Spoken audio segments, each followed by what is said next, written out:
जय श्री राम दोस्तों, कैसे हैं आप। स्वागत है आपका तनु रिएक्ट्स चैनल पे।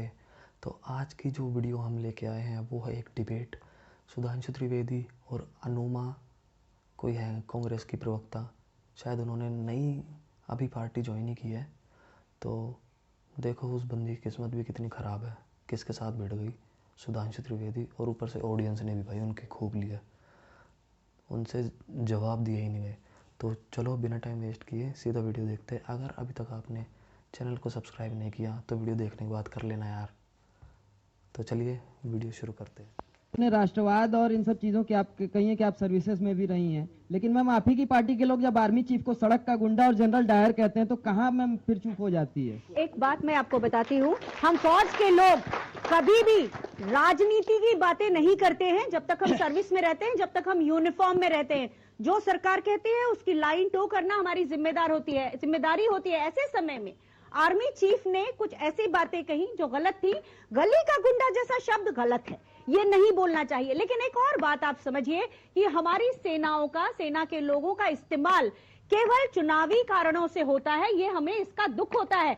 आज एक इजरायली किताब जिसका नाम है स्टार्टअप नेशन, उसके कारण हमारे यहाँ अग्निवीर जैसी ऐसी योजना आई है जो हमारी आर्मी को नीचे से तोड़ रही है, हमें कमजोर बना रही है। वो हमें बुरा लगता है और वो राजनीति जो बीजेपी करती है उससे हमें चिढ़ है। और एक और बात, आखिरी बात, हाँ। कई बार बीजेपी ये आरोप लगाती है कि सेना पे सवाल पूछते हैं। मेरे एयरफोर्स चीफ ने जब बालाकोट स्ट्राइक हुई थी तो कहा था हमें टारगेट दिया था, हमने उस टारगेट को नेस्तनाबूद किया, कभी संख्या की बात नहीं की। ये राजनीति बीजेपी करती है। अच्छा, उसके बाद पूछा था कि कौवे गिरे थे कि आदमी मरे थे, पेड़ गिरे थे कि बिल्डिंग गिरी थी, 300 थे कि 30 थे, ये बोला था ना। तब जाके कोई बात खत्म। बात जितनी होती है उतनी होना चाहिए। आप उस पर राजनीति करते हैं। हमारे सैनिकों की, हताहत सैनिकों की फोटो लगाकर आप वोट मांगते हैं। आप लोगों को शर्म आनी चाहिए। आपकी कोई फ्रेंचाइजी नहीं है। अच्छा, ये बताइए बांग्लादेश किसने तोड़ा था? बांग्लादेश कांग्रेस की सरकार थी, इंदिरा गांधी उस समय हुआ था। अच्छा चलिए, पैरा ट्रूपर्स आप फौज में रही हैं, ये बताइए। आदमी से बैठ रही है। ये बताइए कि आप फौज में रही हैं, पैरा ट्रूपर्स को किसने लीड किया था? देंगे? ढाका में पैरा ट्रूपर्स को लीड किसने किया था? मेरे ख्याल से उस समय पटनायक जी थे, जनरल जे जैकब। जनरल जे जैकब। आप सुनिए, ईस्टर्न कमांड का चीफ कौन था? जनरल जगजीत सिंह अरोड़ा। बिल्कुल। और उस समय आर्मी चीफ थे जनरल सैम मानेकशॉ। क्या फर्क पड़ता है अगर आप नए नए नाम ले देंगे सबके, उससे क्या आप राष्ट्रवादी हो जाते हैं? चलिए, क्या आपने आज चीन जो जब 67 में नाथुला से भगाया था, देखिए इनके जमाने की बोल रहा हूं, इंदिरा जी के जमाने में नाथुला के पास भी अटैक किया था, चाइनीज ने भगाया था। रक्षा मंत्री कौन था? नहीं पता। स्वर्ण सिंह नहीं। इससे भाई गलत आदमी के साथ भिड़ गई है। डिक्शनरी है वो, डिक्शनरी। आर्मी चीफ सुंदरम जी थे, इसलिए मैं कह रहा हूं जब अपना आए तो सब कुछ मैंने किया, देश भी मैंने बनाया, देश भी मैंने तोड़ा, सब कुछ मैंने तोड़ दिया। इस सवाल का मैंने जवाब नहीं दिया। इसका अर्थ ये नहीं होता कि आप जो बोलेंगे वो सच है। सच तो ये है कि बांग्लादेश को दो फाड़, पाकिस्तान को दो फाड़ करके जब बांग्लादेश बना था उस समय फील्ड मार्शल मानेकशॉ थे। उन्होंने एक निर्णय लिया था जो कि इंदिरा जी चाहती थी वो 3 महीने पहले वो काम करें, और उन्होंने कहा कि जब तक सेना लॉजिस्टिकली तैयार नहीं हो जाती तब तक हम नहीं करेंगे। तो इस तरह से सेना को उस समय तवज्जो दी जाती थी। आज क्या होता है? आज हमारे जो एक तो बीजेपी की सरकार में नेवल चीफ को सैक किया गया, दूसरे आज हर चीफ डरता है। उसको लगता है कि हमारा जो सीनियरिटी का, वरिष्ठता का क्रम है उसे तोड़ दिया जाएगा। ये सारी चीजें बीजेपी की सरकार सेना का राजनीतिकरण करके कर रही है।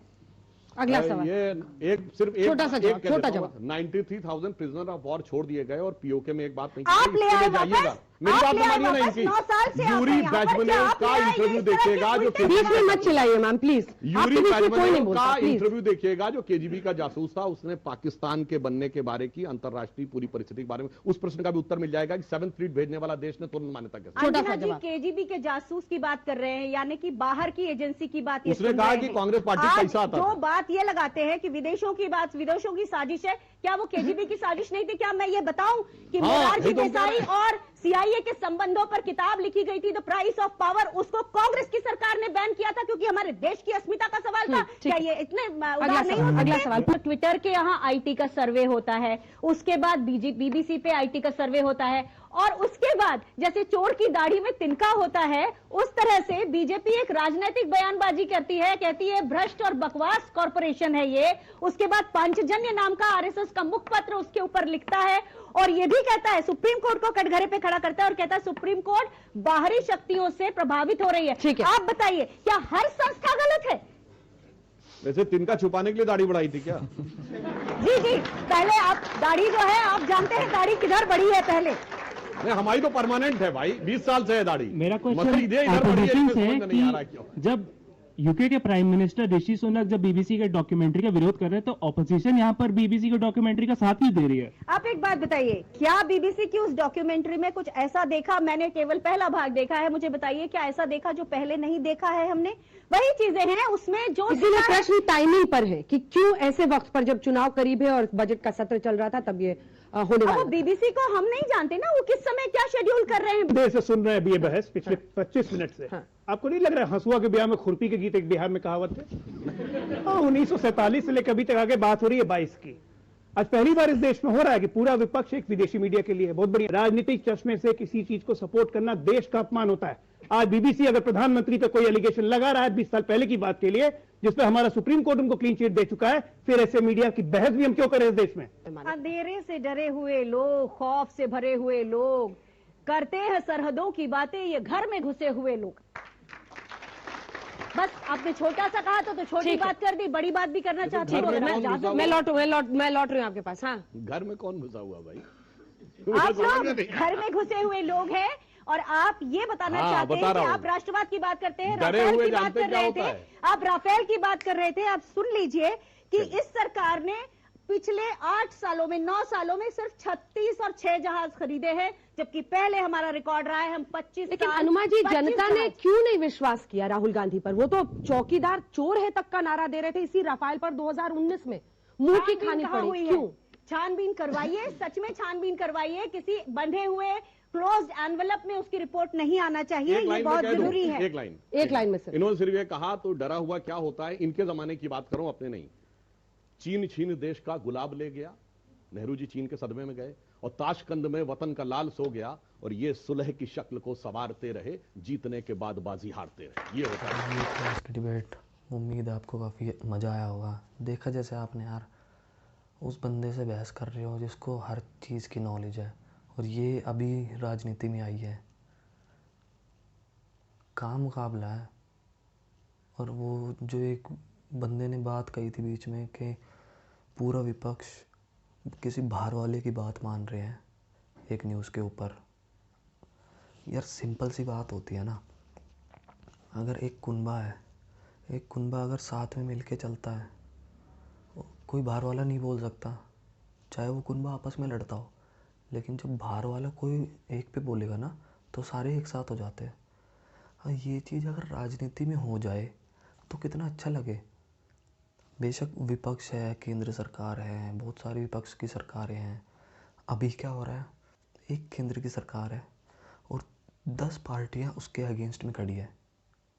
लेकिन असल में होना क्या चाहिए, एक केंद्र की सरकार है, 10 उसके साथ खड़ी होनी चाहिए। अगर कोई बाहर का बंदा हमारे देश के प्रधानमंत्री को कुछ उल्टा बोल रहा है, होना तो ये चाहिए, पर ऐसा होता नहीं है। क्या करे, सबको ऊपर पहुंचना, सबको केंद्र में बैठना है, तो वही बैठेगा वही जिस पे जनता विश्वास करती है। सिंपल सी बात है। और जनता पे विश्वास बनाना आसान बात नहीं है, इसीलिए मोदी है। लोग कितने ही करते रहो कुछ भी, जो अगर राहुल गांधी सच्चा होगा तो यार वो आ जाएगा। अगर वो जनता पे विश्वास जताएगा और जनता को विश्वास होगा तो वो आ जाएगा यार, इसमें कौन सी बड़ी बात है।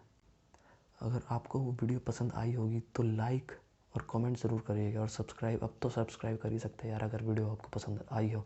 अगर वीडियो पसंद ना भी आई हो तो आप कुछ सजेशन दे सकते हैं मुझे कमेंट में। तो मिलते हैं फिर अगली वीडियो में, तब तक के लिए खुश रहिए, स्वस्थ रहिए। जय श्री राम।